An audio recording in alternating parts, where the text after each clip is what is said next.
जो लोग इस वीडियो को देखने के बाद में चैनल को सब्सक्राइब नहीं करते वो 3 दिन में गायब हो जाते हैं।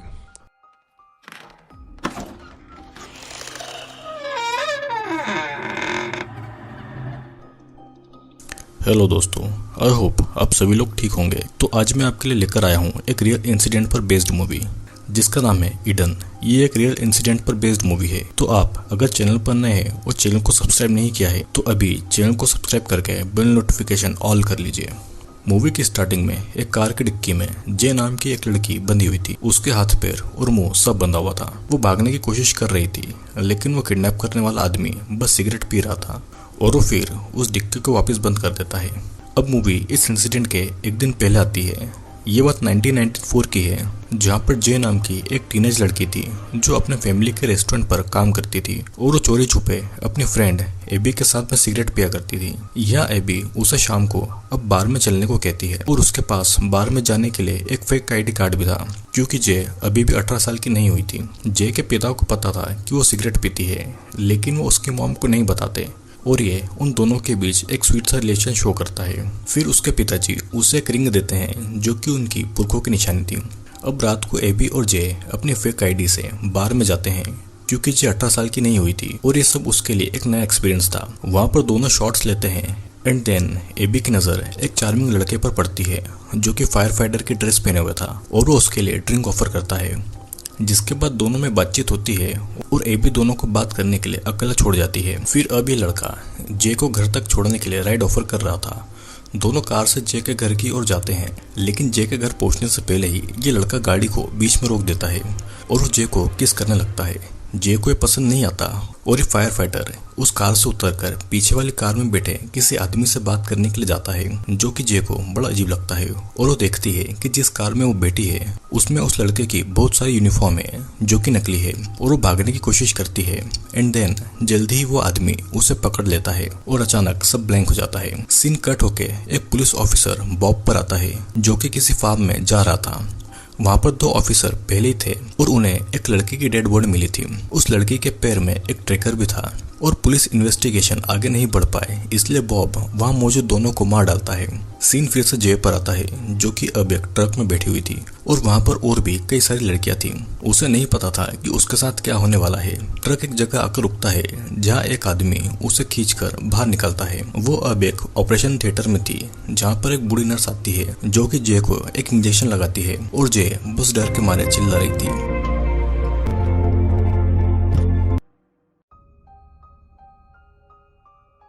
जे की जब नींद खुलती है तो वो एक छोटे से रूम में थी जहाँ पर और भी कई लड़कियां बंक बेड पर थी। फिर वहाँ कुछ अनाउंसमेंट होता है और हम देखते हैं कि वहाँ एक दो नहीं बल्कि कई सारी लड़कियां हैं जिनकी उम्र छोटी से लेकर बड़ी तक है और उन्हें भी यहाँ पर किडनैप करके लाया गया है। उन्होंने बस नाम के कपड़े पहने थे और यहाँ पर बॉब आता है जो कि सभी को कुछ गिफ्ट देता है। जे अभी भी अंदर थी, वो बाहर नहीं आती और देखती है कि क्या चल रहा है।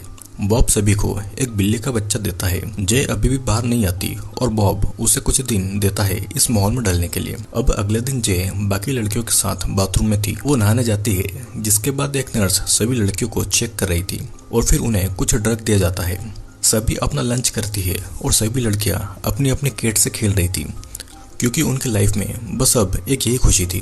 कुछ दिन बीतते हैं और एक दिन वोग नाम का आदमी कुछ लड़कियों को सिलेक्ट करके कहीं ले जाता है और उनमें जे को भी सिलेक्ट किया जाता है। उसे एक वैन में डाल के एक अननोन प्लेस पर ले जाया जा रहा था। उसे लेदर की ड्रेस पहनाकर उसे फिर एक प्लेस पर लाया गया था और कैमरा के सामने बांध देते हैं। जे के साथ जो भी हो रहा था वो उसके लिए बहुत घिनौना था और उसे जबरदस्ती ये करना पड़ रहा था।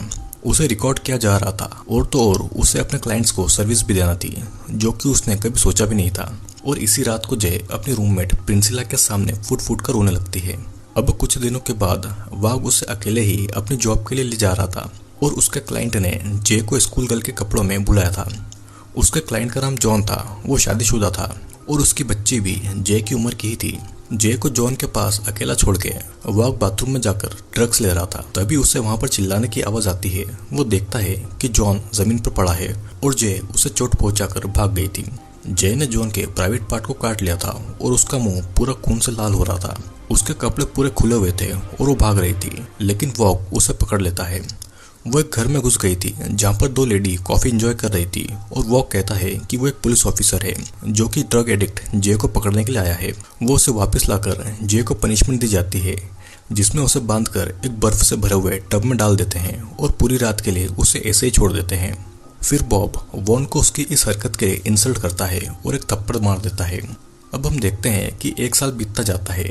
जे भी अपने परिवार को भूलकर अपनी इस नई जिंदगी को एक्सेप्ट कर लेती है और अब उसका नाम जे से ईडन हो गया था। उसे लगातार इंजेक्शन दिए जा रहे थे। वहाँ पर उसकी प्रिंसिला बेस्ट फ्रेंड बन गई थी और हम देखते हैं कि यहाँ पर लाना नाम की एक खूबसूरत लड़की थी जिसके हाथ में जे की रिंग थी जो कि उसके फादर ने उसे दी थी।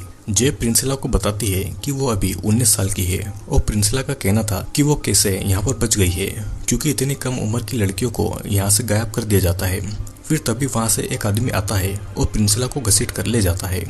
शाम के समय देखते हैं कि जे यानी कि एडन को फिर से अपने क्लाइंट्स को फिर से सेटिस्फाई करने के लिए भेजा जाता है, लेकिन इस बार ये पार्टी बहुत बड़ी थी।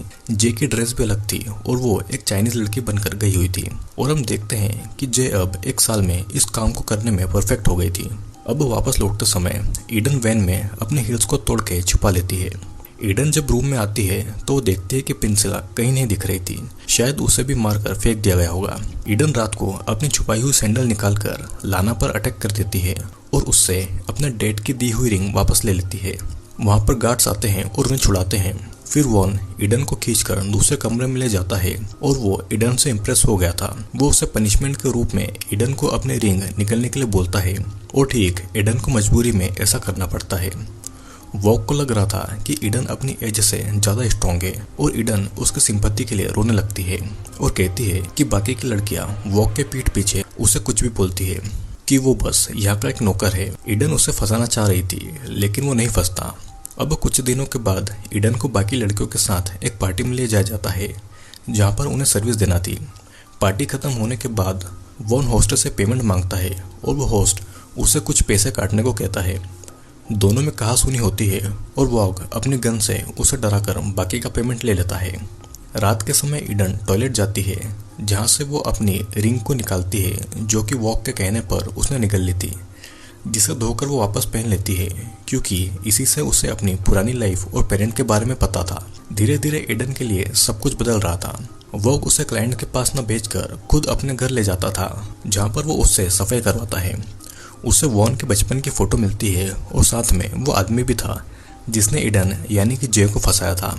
जहाँ पर सभी गर्ल्स को रखा गया था वो एक बड़ा सा वेयर हाउस था और वहाँ पर उनसे प्रोस्टिट्यूशन का काम करवाया जाता था। लाना को कस्टमर के कॉल्स अटेंड करने की जॉब मिली थी, लेकिन वॉग अब ईडन को वो काम दे देता है जिससे कि लाना गुस्सा होती है और सब समझ रहे थे कि वॉग ईडन के करीब आ रहा है। ईडन अपना काम बहुत अच्छे से करती है ताकि वो उसका विश्वास जीत सके। और इधर हम देखते हैं कि बॉब एक सेमिनार में है और वो ह्यूमन ट्रैफिकिंग और ड्रग के ऊपर स्पीच दे रहा है, जिसके बाद में एक ऑफिसर उसे मिलता है जो कि ह्यूमन ट्रैफिकिंग पर ही काम कर रहा था। वो बॉब से उस केस के बारे में पूछता है जब दो पुलिस ऑफिसर को मार दिया गया था, जो कि असल में बॉब नहीं किया था। और वहाँ पर मिली उस लड़के के पैर में ट्रैकर था जिससे कि असली गुनाहगार तक पहुंचा जा सकता था। और ये सब सुनने के बाद में बॉब को समझ आ गया था कि अब उसके लिए मुश्किल और बढ़ने वाली है। यहाँ पर वॉग ईडन को अपने साथ कहीं ले जाता है जहाँ पर बॉब उसका इंतजार कर रहा था। वॉग की वैन में से दो लाशें भी थी जिन्हें वो ठिकाने लगाने के लिए लाया था और इनमें से एक लाना की लाश थी। वो उसे बीच लेक में लाकर पानी में डाल देते हैं और एक बार फिर बॉब वॉग की इंसल्ट करता है, जिससे गुस्से में आकर वॉग बॉब को पीछे से अटैक करता है और मार डालता है और बॉब की भी डेड बॉडी को ठिकाने लगा देता है। अब कुछ दिन के बाद वॉग ईडन को एक अनजाने घर ले जाता है जहाँ के लोगों को पता था कि उन्होंने बॉब के साथ क्या किया है। ईडन को अब वॉशरूम जाना था और वो अंदर जाकर देखती है कि उस घर में एक छोटा सा ऑपरेशन थिएटर था। ईडन को वहाँ पर एक रूम का दरवाजा भी खुला हुआ दिखता है जिसके अंदर प्रिंसिला थी और वो प्रेग्नेंट थी। प्रिंसिला को वहाँ पर कुछ महीनों पहले लाया गया था, लेकिन ईडन को नहीं पता चल रहा था कि प्रिंसिला को ऐसे यहाँ पर क्यों रखा गया है। जब प्रिंसिला चिल्लाने की कोशिश करती है तो ईडन उसे चुप रहने का कहकर बाहर चली जाती है, जहाँ पर सभी न्यूज़ देख रहे थे जिसमें बॉब के मरने की खबर थी। लौटते समय ईडन ड्राइव कर रही थी और वॉग उससे पूछता है कि क्या उसने घर में कुछ देखा और वो उसे बस उस ऑपरेशन थिएटर के बारे में ही बताती है। वॉग को फिर भी कुछ अजीब लग रहा था। वो उसे कार रोकने को कहता है और फिर वैन से एक लड़की को निकालकर ईडन को उसे मारने को कहता है और ऐसा नहीं करने पर उसे खुद को मारना होगा। ईडन के पास कोई और रास्ता नहीं था और इसीलिए वो ट्रिगर दबा देती है, लेकिन असल में उस गन में बुलेट सी नहीं थी। वॉग बस ईडन के भरोसे की जांच कर रहा था। बॉब को मारने के बाद में सब कुछ बदल गया था। उस वेयरहाउस का ध्यान अब वॉग रखता था और वो अपने गार्ड्स को पनिशमेंट दे देता था। वॉग उस वेयरहाउस को कहीं और शिफ्ट कर रहा था क्योंकि पुलिस अब उन तक पहुंच सकती थी। इधर ईडन नर्स के पास जाती है जो कि उसे एक स्टोरेज हाउस पर ले जाती है जहाँ पर लड़कियों के पुराने सामान थे। फिर सभी गर्ल्स को ट्रक में भर के कहीं ले जाया जा रहा था, लेकिन इस ट्रक में ईडन नहीं थी। वो कहता है कि ईडन बहुत लकी है क्योंकि वो उन लड़कियों के साथ नहीं जा रही है बल्कि वो वॉग के साथ है। वॉग ट्रक से ये सेलिब्रेट करना चाहता था, लेकिन पहले वो बाथरूम जाता है और यही मौका था ईडन का कुछ कर देने का। वॉग जब बाथरूम में था तो ईडन किचन से कीड़े मारने का स्प्रे लाकर उसे वॉग के ड्रग वाले पाइप में स्प्रे कर देती है और उसे पीने के बाद में वॉग बेहोश हो गया था। फिर ईडन अपने पैर का ट्रैकर काटती है और वॉग का केस लेकर वहाँ से कुछ इंजेक्शन को ले लेती है और वॉग की गाड़ी लेकर वो वहाँ से भाग जाती है। लेकिन वो अपने घर नहीं जाती, वो पहले उस घर जाती है जहाँ पर प्रेग्नेंट प्रिंसिला को कैद किया हुआ था और जिस आदमी ने प्रिंसिला को कैद किया था वो उस आदमी को पैसे के बदले उसे छोड़ देने के लिए बोलती है, लेकिन वो आदमी नहीं मानता और इसीलिए ईडन उसे वो इंजेक्शन देकर मार डालती है। अब ईडन प्रिंसिला को उस कैद से आज़ाद कराती है और दोनों कार से जा रहे थे। फिर ईडन रास्ते में कार को रोकती है और पब्लिक फोन से अपने घर पर कॉल करती है। ईडन के पेरेंट्स उसकी आवाज़ सुन के उसे पहचान जाते हैं जो कि उसका न जाने कब से इंतजार कर रहे थे। फिर वो उसके असली नाम जेसो से पुकारते हैं और ईडन बस रोए जा रही थी क्योंकि उसे किसी के मुंह से अपना असली नाम सुने बहुत टाइम हो गया था। और यहीं पर ये मूवी एंड हो जाती है। दोस्तों असल में ये मूवी चोंग किम की लाइफ पर बेस्ड है जो कि असली जे है। किम साउथ कोरिया में पैदा हुई थी और उसे यूएसए से किडनैप कर लिया गया था। चोंग किम आज एक एक्टिविस्ट है और ह्यूमन ट्रैफिकिंग के अगेंस्ट काम करती है। दोस्तों किम तो बच गई थी, लेकिन बाकी लड़कियों के साथ में क्या हुआ होगा सोचने वाली बात है और ये इंडिया और बाकी देशों में भी रोज होता है। दोस्तों I hope you like the video अच्छा लगा हो तो लाइक शेयर और सब्सक्राइब करना ना भूलिएगा क्योंकि मैं फिर आऊँगा